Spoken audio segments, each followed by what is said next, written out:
Break के बाद रुक करेंगे बुलेटिन की ओर। बुलेटिन में बात होगी बेमेतरा की, जहां श्री गणेश विसर्जन एवं ईद ए मिलाद को लेकर शांति समिति की संयुक्त बैठक संपन्न हुई। साथ ही बात होगी भदोई की, जहां प्रेम प्रसंग में रोड़ा और परिजनों द्वारा उल्हाने से तंग नाबालिगों ने कर दी प्रेमी की हत्या। और बताएंगे कैसे सोनभद्र में लगातार एक हफ्ते से घंटों जाम लगने से लोग हैं परेशान। ऐसी तमाम खबरों पर विस्तार से होगी चर्चा।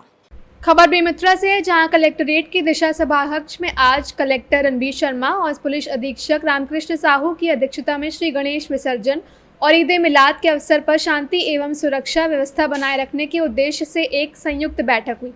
इस बैठक में जिला प्रशासन और पुलिस विभाग के उच्च अधिकारियों के साथ साथ नगर के प्रमुख गणमान्य नागरिक, राजनीतिक दलों के जिला अध्यक्ष और सदस्यगण, गणेश उत्सव समिति के प्रतिनिधि और जामा मस्जिद कमेटी के सदस्य भी उपस्थित थे। बैठक का मुख्य उद्देश्य इन दोनों त्योहारों के दौरान शांति और सद्भाव बनाए रखने के लिए सम्मान और सहयोग सुनिश्चित करना था। बैठक में गणेश उत्सव के विसर्जन के लिए सुरक्षित और सुव्यवस्थित मार्ग तय करने, ट्रैफिक प्रबंधन और सार्वजनिक सुरक्षा के उपायों पर विस्तृत चर्चा की गई। साथ ही ईद ए मिलाद के जुलूस के मार्ग, समय और आवश्यक प्रशासनिक व्यवस्थाओं पर भी ध्यान केंद्रित किया गया। गणेश विसर्जन तय कुंडों में किया जाएगा। कलेक्टर रणबीर शर्मा ने सभी से अपील की कि वे दोनों त्योहार के दौरान सांप्रदायिक सौहार्द बनाए रखें और प्रशासन के साथ सहयोग करें। पुलिस अधीक्षक रामकृष्ण साहू ने सुरक्षा के कड़े इंतजाम करने की बात कही और सभी आयोजन समितियों से नियमों का पालन करने का अनुरोध किया। बैठक में उपस्थित सभी सदस्यों ने प्रशासन का समर्थन किया और शांतिपूर्ण ढंग से त्योहार को मनाने के प्रति अपनी प्रतिबद्धता जताई। बेमेतरा से सी न्यूज़ संवाददाता संजू जैन की रिपोर्ट। खबर भदोही से है, जहां औराई थाना क्षेत्र के पुलिस चौकी खमरिया अंतर्गत वार्ड नंबर 7 अकबरपुर निवासी 16 वर्षीय शिव प्रकाश पुत्र राजेंद्र प्रजापति की हत्या का खुलासा करते हुए पुलिस ने 2 दिन के अंदर ही पुलिस ने घटना में शामिल आधा दर्जन बाल अभियुक्तों को गिरफ्तार कर लिया। गिरफ्तार करने वाली पुलिस टीम में औराई प्रभारी निरीक्षक सच्चिदानंद पांडे, उप निरीक्षक भारत भूषण सिंह, मुख्य आरक्षी संतोष कुमार यादव, नियमित खान, आरक्षी विनीत सिंह, शुभम पांडे आदि शामिल रहे। पिछले दिनांक 13 तारीख को शुक्रवार को सुबह सूचना मिली थी कि एक बालक की डेड बॉडी खेत में पड़ी है।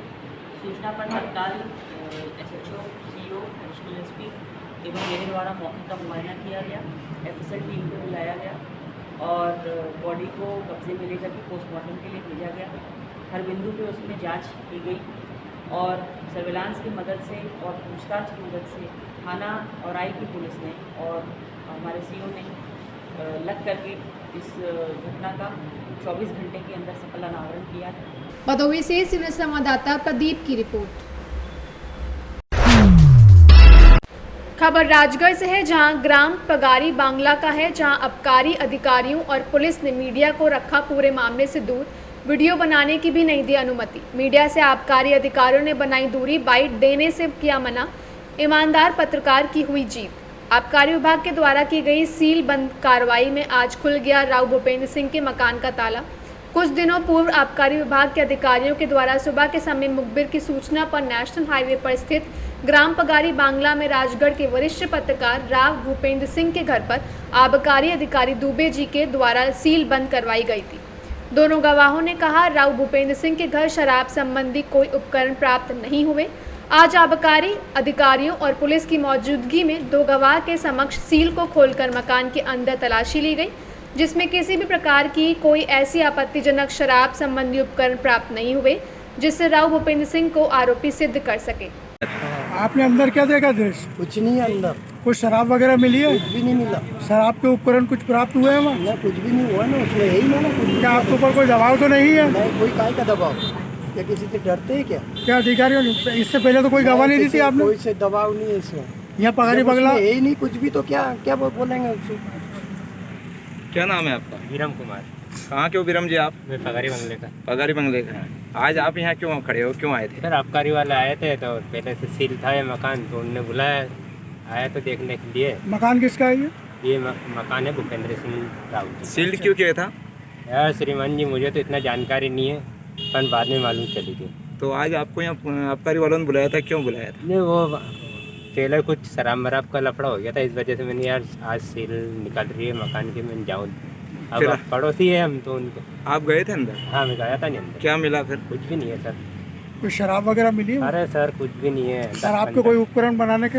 नहीं, कुछ भी नहीं सर। क्या नाम है सर आपका? मेरा नाम सुरेंद्र सिंह गोयल एडवोकेट है। राजगढ़ से सीनियर संवाददाता नागेश्वर पाटीदार की रिपोर्ट। खबर सतवास से है, जहां राजधानी भोपाल में कवि ओम प्रकाश बबेले के कविता संग्रह कामना से कालहारा और बाल लेखिका रेवा बबेले के कहानी संग्रह बापू की डगर का विमोचन आज भोपाल के राज्य संग्रहालय में संपन्न हुआ। कार्यक्रम को संबोधित करते हुए वरिष्ठ साहित्यकार एवं आलोचक श्री विजय बहादुर सिंह ने कहा कि श्री ओम बबेले की कविताएं उनके हृदय की गहराई की अभिव्यक्ति हैं। श्री बबेले ने ऐसे समय पर छंद में कविता लिखी है जिस समय हिंदी के कवि छंद का त्याग पूरी तरह से नई कविता की ओर बढ़ गए। साथ ही उनकी कविताओं का भी जिक्र किया। हाँ बाबूजी, आज आपकी पुस्तक का विमोचन है, कामना से कालहारा। जी, मुझे एक संतोष हो रहा है इस बात का कि ये कविताएं जो मेरे जीवन काल में मुझसे हो सकें। मैंने लिखा, मैं ये नहीं मानता कि मैंने लिखा, दरअसल ये मुझसे जो संभव हुआ अपने आप उपजी हुई रचनाएं हैं ये। और जो शीर्षक है इसका वो एक बड़े विराट भाव को व्यक्त करता है जहाँ तक मेरी अपनी समझ है, क्योंकि मनुष्य की जो ज़िंदगी है उसमें कामनाएं ना हों, हसरतें ना हों तो निश्चित रूप से बेमज़ा हो जाती है। बाकी काल का तो सभी ग्रास हैं, लेकिन उसकी कामनाओं के हिसाब से वो जब कुछ करता है तो वे उपलब्धियां उसकी बनी रहती हैं और लोगों के हाथ में पहुंचती हैं। कई बार तो हम जिन्हें हम आज हज़ारों साल बाद पढ़ रहे हैं तो उनकी कोई कामना ही तो थी जो वो लोक को देना चाहते थे। तो वो जितने बड़े लोग हैं उतनी दूर तक लोक में और उतनी देर तक वो व्याप्ति रहती है। तो मैं तो एक छोटा सा मेरा प्रयत्न है, मुझे इसी को लेकर संतोष है। कोई दो लाइन जो आप हमेशा गुनगुनाते हैं इस पुस्तक की, जो आपको बहुत? जी, इस पुस्तक की एक लाइन है, एक गज़ल के एक शेर है, मतलई कहें उसको, जो है, हम अपने घर के ही द्वारे से लौट आए हैं, कोई दहलीज पे अपने लिए बैठा न मिला, कदम कदम पे यहाँ मिलते हैं हमदर्द बहुत, पर किसी आँख में मेरे दर्द का कतरा न मिला। ये तीसरी पीढ़ी कहेंगे, आज तीसरी पीढ़ी की भी आपकी एक पुस्तक, आपकी पोती और दादा दोनों एक साथ पुस्तक का विमोचन कर रहे हैं। ये इसको तो मैं कैसे कहूँ, एक तरह की संधि वेला जैसी मुझे लग रही है। ये एक प्रात है और एक सांझ है, तो उसके सामने तो भी बहुत भविष्य पड़ा है पूरा उसका, और उसके भीतर जो वैचारिक और भावनात्मक अंकुरण हो रहा है उससे मुझे बड़ी खुशी हो रही है। बनता तो कोई, वो कहा है जैसा एक शेर में कि दीवाने तो होते हैं बनाए नहीं जाते, तो उसी तरह से है सबके साथ। और मुझे इस बात की खुशी है कि वो, मुझे लगता है कि वो अपनी जीविका के लिए जो ही बने लेकिन बेहतरीन इंसान बने, यही, इसीलिए उसने गांधी का मार्ग, गांधी की डगर जो है उसको अपनी किताब का शीर्षक बनाया। धन्यवाद। रेवा, आज आपकी पुस्तक का विमोचन है, किस शीर्षक पे ये पुस्तक लिखी आपने? ये किताब मैंने गांधी जी पर लिखी है। मैं चाहती हूँ कि बच्चे इस किताब को पढ़ें और समझें कि गांधी जी ने क्या किया था हमारे देश के लिए। आपकी प्रेरणा स्रोत कौन है, क्योंकि जिस उम्र में बच्चे गेम खेलते हैं उसमें आपने पुस्तक लिख डाली? ये मेरे प्रेरणा स्रोत तो पापा ही हैं। उन्होंने बहुत सारी किताबें लिखी, उनकी छपी भी किताबें। तो ये सब देखकर मुझे लगा कि शायद गांधी जी पर जो आज दुष्प्रचार फैल रहा है, जो उनके बारे में बुरी बातें फैलाई जा रही हैं, वो हमें उनके खिलाफ कुछ कहना पड़ेगा और तभी आज की यूथ जो है वो समझेगी। इस पुस्तक को लिखने में आपको किस तरीके की परेशानियों का सामना करना पड़ा? जब मैंने लोगों को बताया कि मैं गांधी जी पे लिख रही हूँ तो काफ़ी लोग तो मानते ही नहीं कि भाई मैं बच्ची हूँ, मैं क्यों लिख रही हूँ ये किताब, कैसे लिख रही हूँ मैं ये किताब।